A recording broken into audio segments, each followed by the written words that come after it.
अस्सलामुअलैकुम नाजरीन, आप देख रहे हैं 44 टीवी। मैं हूं आपकी होस्ट नायला। इस वक्त हमारे साथ लाइन पर मौजूद हैं हमारे एंकर पर्सन सरदार जावेद आशिक डोगर।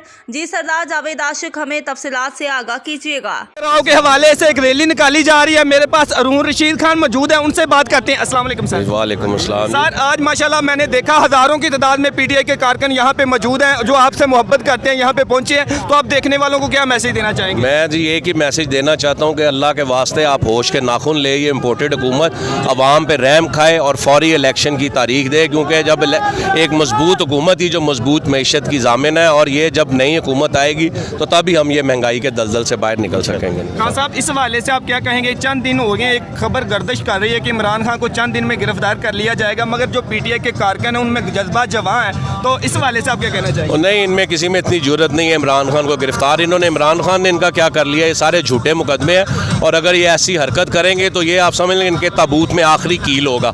ये फिर काम दमादम मस्त कलंदर हो जाएगा।